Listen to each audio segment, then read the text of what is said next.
Bonjour, mon nom est Sylvain Grisot, je suis urbaniste et fondateur de Dixit.net.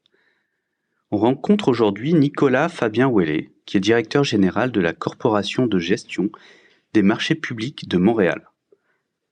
La corporation est mandatée par la ville de Montréal pour gérer une série de marchés visités annuellement par 3 millions de personnes, dont le marché Jean Talon, un des plus vieux marchés publics de Montréal et un des plus importants d'Amérique du Nord. Jean Talon change de commerçant et de client selon les rythmes emmêlés de la saisonnalité des produits et du calendrier des fêtes. Mais le marché change aussi de forme en fonction des saisons. Réduit à sa plus simple expression l'hiver, il s'ouvre au printemps pour enfin s'étaler les fins de semaine jusqu'aux rues adjacentes. Le marché Jean Talon témoigne des immenses potentiels de certains espaces urbains, pour peu qu'on prenne le temps d'en suivre les rythmes. Retrouvez toutes nos publications et abonnez-vous à ce podcast sur Dixit.net. Bonne écoute. Une ville en pleine expansion. Les transitions à mener s'accumulent, l'énergie, l'agriculture, les mobilités. Monsieur l'administrateur délégué, vous êtes chargé de l'attribution et de la répartition des logements. Comment la situation se présente-t-elle ? C'est une contribution au débat sur l'artificialisation des sols et les questions d'étalement urbain. On a privilégié la machine, la matière et l'énergie par rapport à l'être humain. C'est pour ça qu'on ne recycle pas bien les téléphones. And perhaps the defining trend of the 21st century is population growth. On a une responsabilité sur l'épuisement des ressources et une responsabilité sur la perte de biodiversité. Chaque échec va permettre la prochaine fois de faire mieux et chaque échec est autant instructif qu'un succès. Des projets d'urbanisme qui sont indispensables du fait d'une circulation toujours plus intense. Ce plan est un plan que le public montait pour venir voir. Il s'agit du plan de sauvegarde dedans. Si on est une grande part du problème, on est forcément une grande part de la solution. On va peut-être couler moins de béton et miser plus sur l'intelligence et finalement changer de matière grise.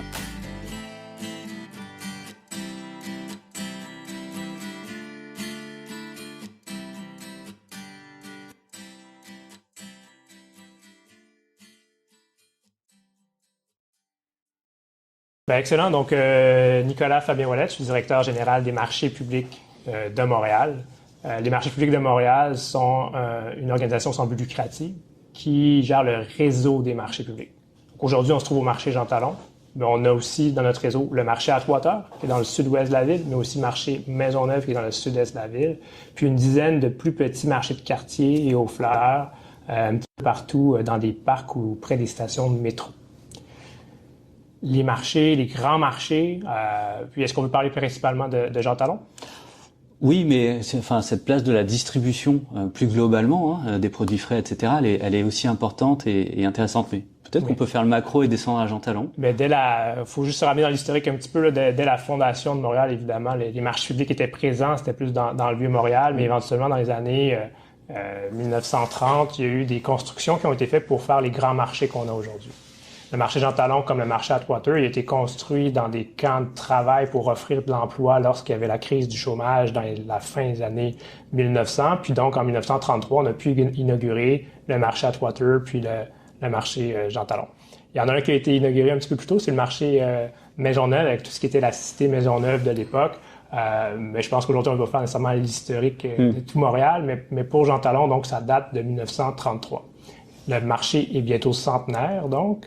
Et il a évolué énormément dans le temps, juste en termes d'infrastructure.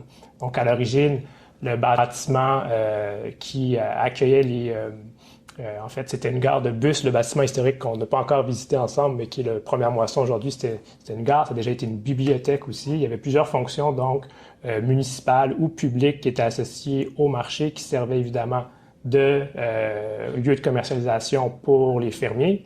Mais donc, il y avait d'autres fonctions publiques qui étaient présentes. C'est devenu des bureaux administratifs. Puis aujourd'hui, on a construit d'autres bâtiments pour accueillir pas uniquement des fermiers, mais aussi des détaillants alimentaires, que ce soit des transformateurs ou des restaurateurs, avec des offres de boutiquiers qu'on appelle, qui viennent complémenter le tout. Aujourd'hui, on a une centaine de marchands qui sont présents au quotidien. Puis ça va évoluer, évidemment, avec la saisonnalité, le rythme des saisons. Alors on va y venir. Le marché aujourd'hui, il est un peu dans sa forme issue de grands travaux menés autour de 2000, de ce que j'ai compris, c'est ça? Donc c'est une vingtaine d'années. Plusieurs espaces qui sont associés. On va de la librairie à des espaces de formation, évidemment des espaces de vente. Une grande diversité de produits aussi qui sont présents ici. Alors en effet, le sujet, moi mon sujet d'intérêt qui venait, c'était de voir en quoi est-ce que le marché en lui-même, ce marché-là en particulier, parce qu'il cumule énormément de fonctions différentes, pouvait illustrer aussi la capacité de faire vivre un lieu avec différents rythmes. Alors je suis venu avec l'idée de ce rythme évident qui est le rythme des saisons, parce que saisonnalité des productions alimentaires, mais aussi saisonnalité du climat de Montréal, qui fait que l'hiver est quand même plutôt frisqué et qu'il y a un intérieur-extérieur. Mais peut-être qu'il y a d'autres rythmes. On commençait à en parler, des rythmes quotidiens, des rythmes du week-end, etc. Alors, si on le prend par les rythmes, qu'est-ce que c'est les rythmes de ce lieu? Ben, je pense que c'est important de comprendre qu'à Montréal, les marchés rythment la vie montréalaise. C'est-à-dire qu'il y a 3 Montréalaises sur 4 qui fréquentent les marchés publics. C'est dans l'ADN gastronomique de Montréal. Puis la raison pour laquelle, finalement, on voit Montréal comme une capitale culinaire, c'est grandement, pas uniquement, mais grandement grâce aux marchés publics.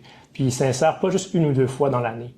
Les marchés publics, ça s'insère au quotidien dans le rythme de la vie montréalaise. Puis, donc, dans une journée, il peut y avoir différentes façons d'apprivoiser puis de vivre le marché. On peut arriver le matin pour faire des achats en gros puis avoir les produits les plus niches également, puisqu'en fin de journée, souvent, le nouveau produit qui est arrivé le matin est déjà épuisé à 2 heures l'après-midi, par exemple.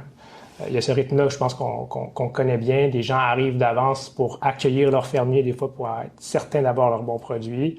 Vers 11 heures, là, on commence à avoir plus la tendance on veut venir au marché pour se rencontrer ses amis, faire découvrir Montréal aussi à des visiteurs, sa famille, puis aller prendre soit son café ou aller même dîner éventuellement au marché.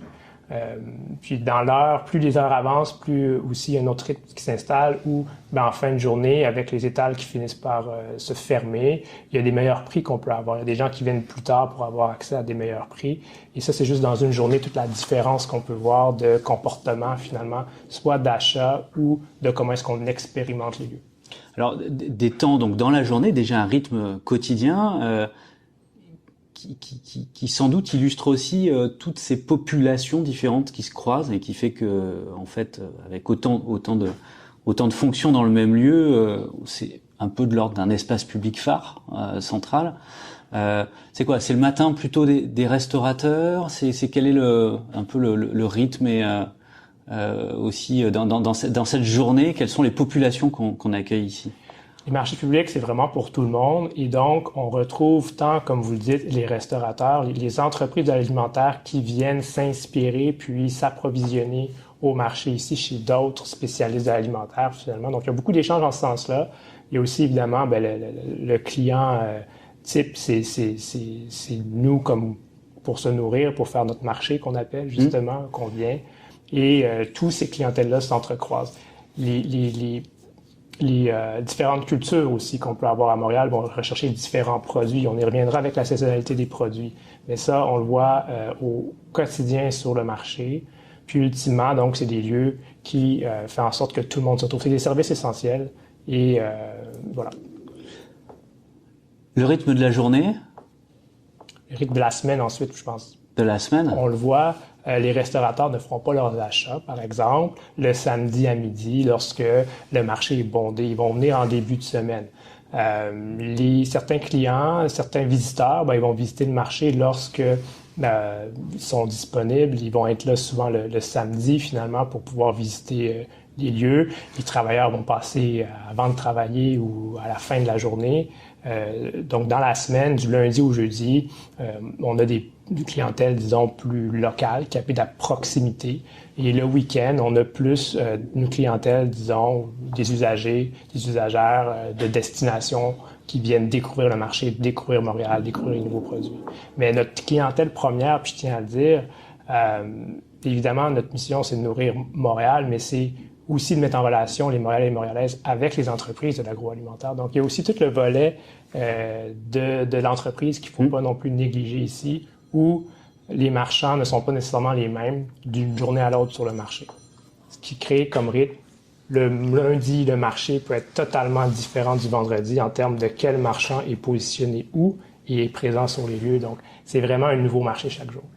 Diversité de clientèle, diversité d'entreprises, enfin d'acteurs économiques, même producteurs, distributeurs ou autres qui viennent, ont commencé à rentrer sur ce rythme hebdomadaire et peut-être sur la matérialité des espaces ou l'organisation des espaces, même si la matérialité est la même. Déjà, là, il y a des week-ends, certains week-ends sur lesquels on vient modifier la circulation automobile dans la périphérie, parce qu'il y a le marché, le bâtiment, mais aussi les espaces publics, ou en tout cas les espaces circulés autour. C'est des espaces comment c'est organisé, qu'est-ce qui change, qui gère quoi, comment ça fonctionne? Donc, pour l'accès au site, dans la haute saison, la saison d'été, il faut comprendre que le marché est ouvert à l'année, mais si on prend l'été, il y a des accès routiers qui sont non praticables par des véhicules du jeudi au dimanche de 11h à 17h. Et donc, à partir du mois de mai jusqu'au mois d'octobre.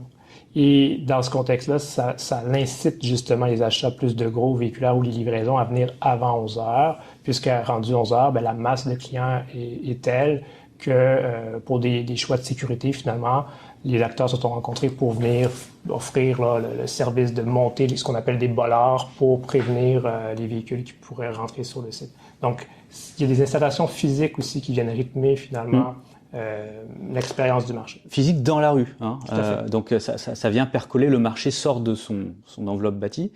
C'est un mode de gestion sur lequel vous, gestionnaire du marché, gérez aussi les rues à côté, les accès. C'est des partages de gestion. Comment ça fonctionne? C'est du partage de gestion. Donc, le marché Jean Talon, il y a plusieurs acteurs, disons, administratifs qui peuvent être sur la zone qui est perçue comme marché Jean Talon par la clientèle, mais qui, ultimement, il y a des zones qui, administrativement, sont plutôt à l'arrondissement, par exemple, ou encore à la ville-centre, où il y a des associations de marchands, il y a du privé. Donc, il y a plusieurs acteurs. Les rues, pour les fermer, donc, ça demande la collaboration de plusieurs acteurs, dont nous. Donc, on s'occupe de monter et descendre les bollards, mais ultimement, ces équipements puis cette rue-là sont la propriété et la responsabilité même de l'arrondissement Rosemont-la-Petite-Patrie, l'arrondissement où est situé le marché Jean Talon. Et donc, on collabore avec les instances municipales pour offrir ce service-là. D'accord. En termes vous avez une mission de gestion, on l'a dit, hein, une association sans but lucratif, vous êtes délégataire de cette gestion, la propriété du bâtiment, du sol, etc. Comment c'est organisé? C'est intéressant, c'est très complexe, mais allons-y. Donc oui, on est un OBNL. Qui dit OBNL dit membres ici. Donc on a des assemblées de membres. Et nos membres, ultimement, ce sont les marchands. Donc les marchés publics, avant 1993, étaient gérés directement par la ville.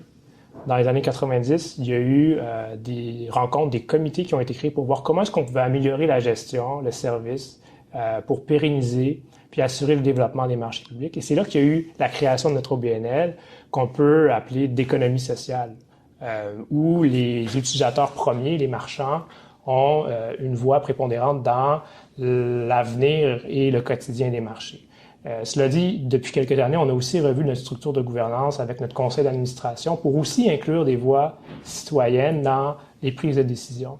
On a maintenant un conseil d'administration mixte où il y siège 5 marchands qui sont élus par l'Assemblée, mais aussi 5 résidents ou résidentes de Montréal qui viennent apporter leur expertise, leur passion, évidemment, pour les marchés publics et qui sont aussi élus par l'Assemblée. N'importe qui cadre avec les paramètres, notamment de résider sur l'île, peut se présenter à l'Assemblée pour être élu.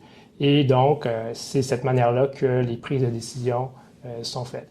Donc, depuis 93 plutôt, avec la Ville de Montréal, on travaille en partenariat. On est un petit peu, finalement, mandataire du réseau des marchés publics pour assurer, oui, la gestion quotidienne, mais aussi s'assurer que les besoins des marchands soient répondus et les besoins de la population montréalaise en termes, disons, d'accès alimentaire soient également répondus. Donc, c'est vraiment multivolet. Puis, on doit travailler avec la Ville de Montréal, mais aussi avec les différents arrondissements qu'il peut avoir à Montréal, dépendamment le marché en question du réseau est situé où. Donc, ici, pour le marché Jean Talon, c'est avec Rosemont-la-Petite-Patrie. Donc, on a finalement dans la gouvernance du lieu, de cet espace, par ces modes de dialogue-là, internes à l'OBNL ou le dialogue de l'OBNL avec les autres parties prenantes, on va avoir à la fois la complexité, la diversité des gens qui pratiquent le lieu, mais aussi toutes les strates administratives du territoire. Mais En parlant de ça, et c'est vraiment important parce que derrière ça permet de comprendre comment on fait le concret, on a lâché nos rythmes.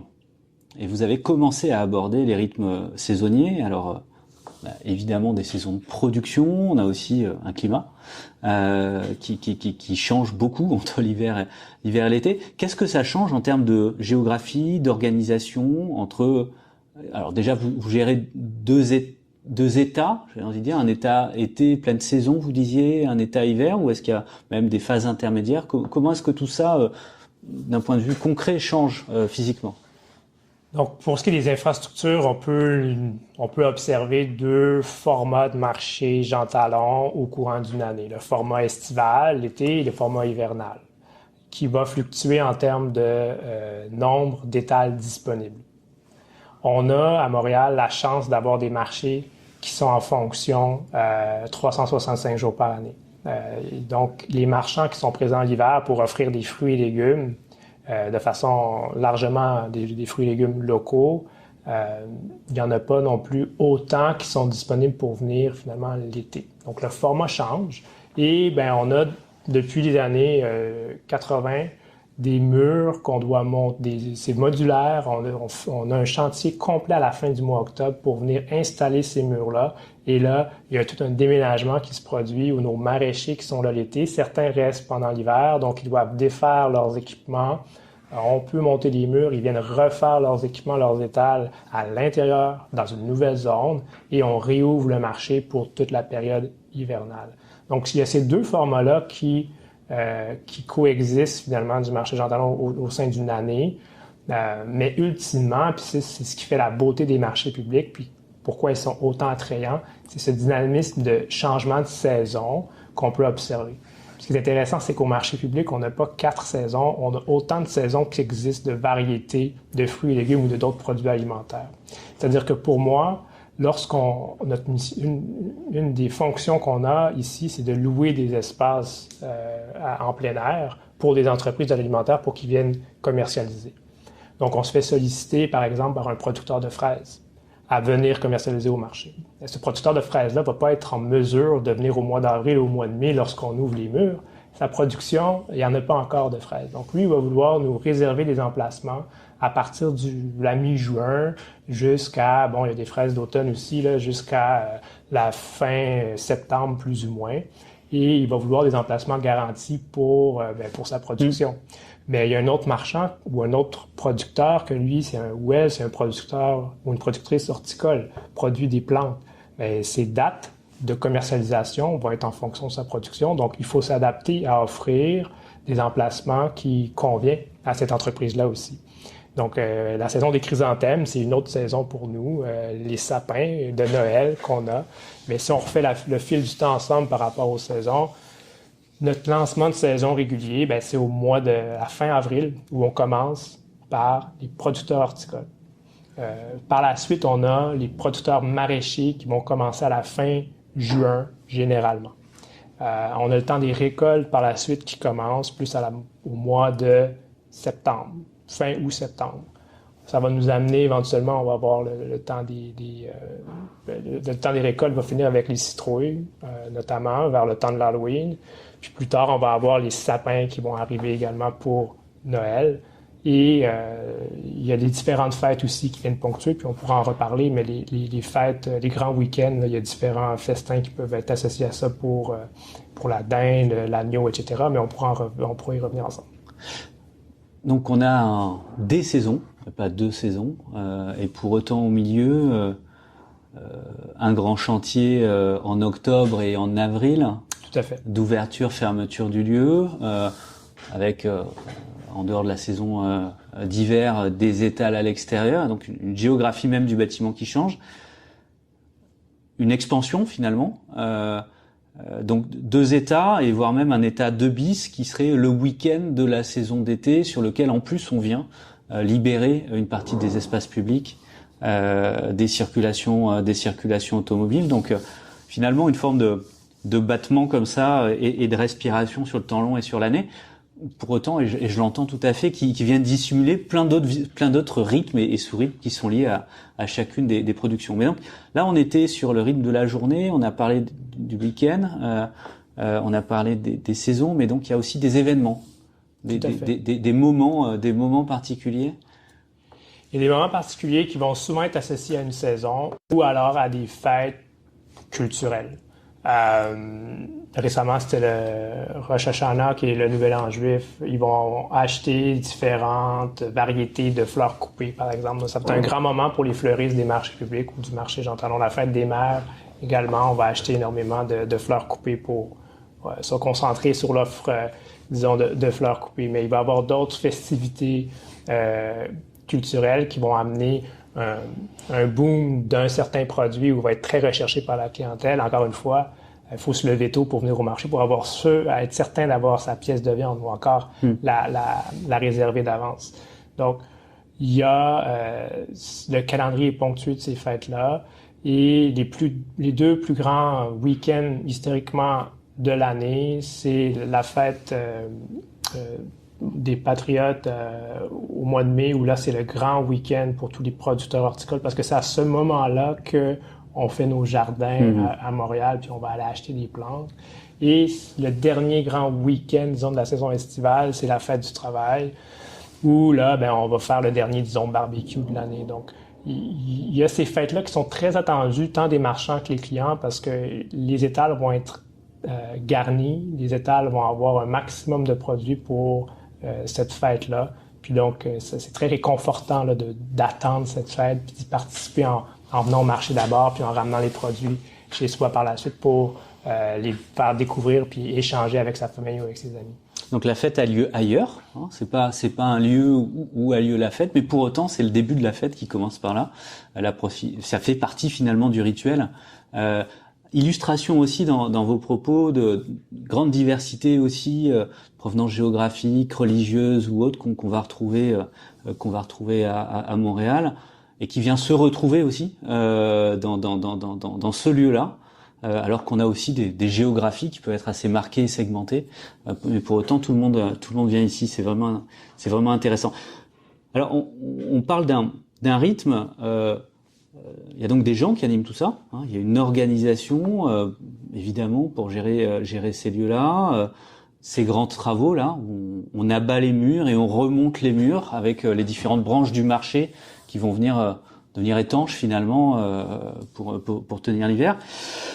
Ça, c'est la configuration du marché, la configuration physique du marché depuis une vingtaine d'années, de ce que je comprends, avec une relation qui a pu évoluer sur l'espace public, dans lequel on est venu réguler ou pas la circulation. Aujourd'hui, il y a des réflexions, des projets qui sont menés de transformation, d'évolution de tout ça, notamment dans sa relation à la ville. C'est-à-dire que les installations actuelles ont plus de 20 ans de vie. On atteint bientôt la fin de la vie utile des installations actuelles. Donc, on est en recherche de solutions actuellement pour voir comment on pourrait mieux adapter les infrastructures à la réalité 4 saisons des marchands. On se questionne à voir qu'est-ce qui pourrait être mieux fait pour stabiliser la zone, de 1, puis de 2, que les marchands aient à se concentrer sur leurs produits et non pas nécessairement sur l'enveloppe du bâtiment, pour faciliter leur travail et ultimement mutualiser cet aspect-là de la vie des marchés. Nous, on a un rôle là-dedans. On travaille avec nos partenaires aussi pour voir qu'est-ce qui peut être possible. Pour travailler en partenariat avec la Ville de Montréal, notamment, il y a le bureau du design de la Ville avec lequel on transige sur ces questions-là, de comment est-ce qu'on peut avoir des marchés qui, leur design répond aux besoins, finalement, vitaux des marchés, soit le commerce, mais également les besoins de la clientèle. Alors, tout ça est une réflexion en cours, mais quelles sont les pistes envisageables, en tout cas, les arbitrages sont pas faits à la fois matériellement par rapport à ce que je comprends, c'est cette grande transformation du changement de saison, comment ça pourrait se traduire à l'avenir, et puis aussi dans cette relation à l'espace public, à la ville, puisque ça fait partie des sujets de conversation clairement qui sont manifestement engagés? C'est clairement une préoccupation d'aujourd'hui. Puis je nous invite à refaire ensemble rapidement l'historique du 4 saisons dans les marchés publics, comme le marché Jean Talon.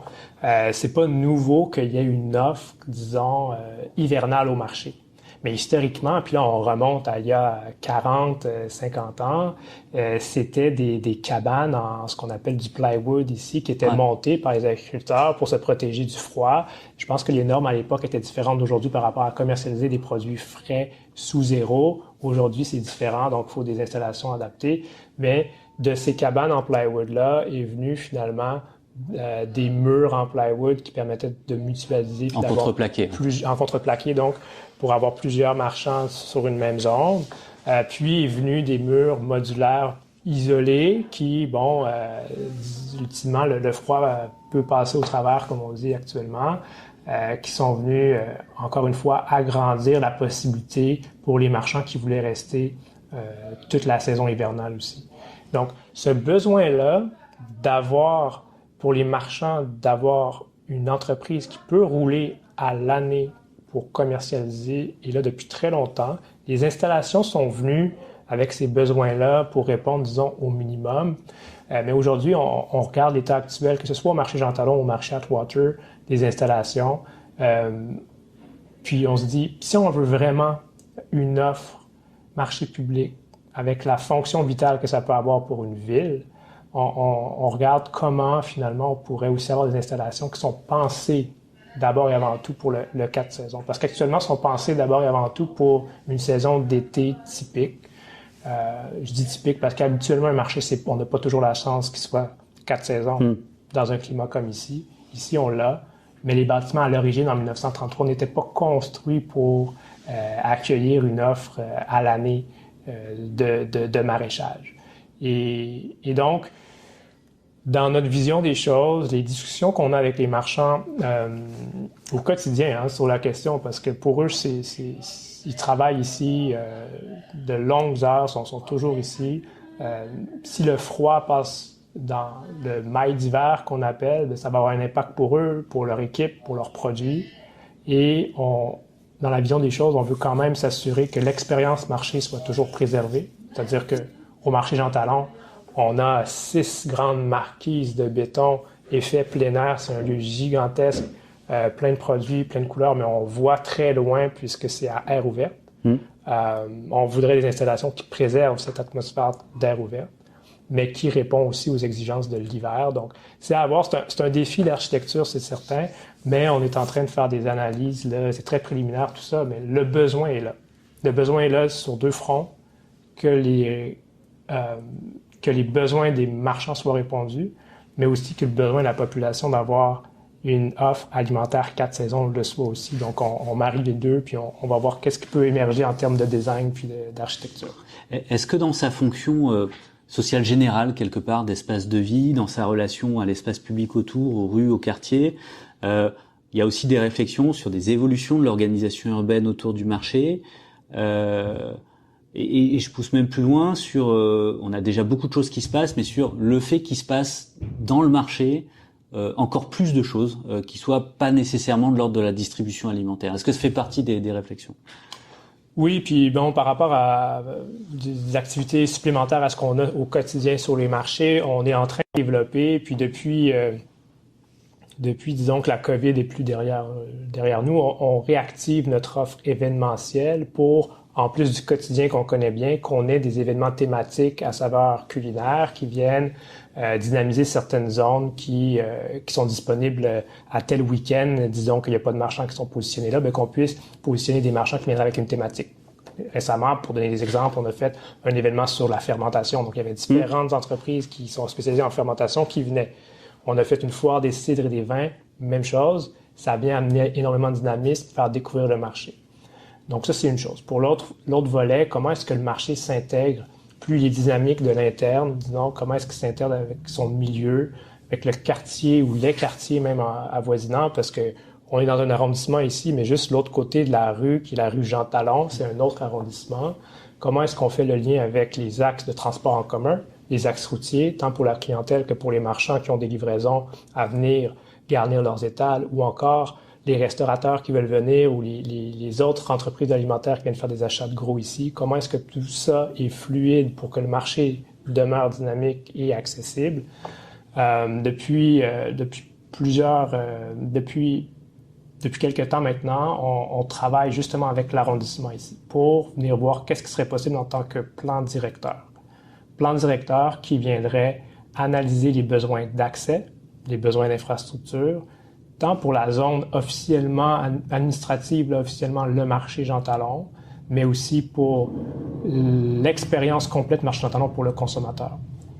Je m'explique, la zone marché Jean Talon, elle est plus petite que ce que le consommateur pense quand ils viennent au marché. Quand on vient au marché, on se dit au marché quand on est sur une zone qui est finalement soit du privé, soit celle de l'arrondissement, celle de la ville, etc. Et donc, nous, on travaille avec l'arrondissement pour voir comment est-ce que cette expérience-là, marché Jean Talon pour le consommateur, peut être mieux planifiée. Et si elle a à être mieux planifiée, par où est-ce qu'on commencerait pour des interventions si on a des budgets éventuellement? Parce que au-delà du bâtiment du marché, au-delà de son extension en saison estivale, on a toutes les rues adjacentes, tous les commerces. On est au cœur de la petite Italie qui était là avant quelque part et qui fait partie de l'histoire. Donc cette expérience en effet du marché, c'est un quartier plus qu'un équipement. Donc un lieu qui vit, un lieu qui va continuer à transformer. On comprend que c'est des réflexions en cours, hein, sur lequel, en tout cas, j'espère que cette réflexion sur les rythmes sera inspirer un certain nombre de choses. En tout cas, c'est certainement un lieu où on pense ces rythmes-là, et c'est en soi inspirant. Donc, merci beaucoup pour ce premier échange. Puis on ne manquera pas de suivre les évolutions du lieu au-delà de le virer. Nicolas Fabien Ouellet, merci beaucoup et donc à bientôt. Merci à vous.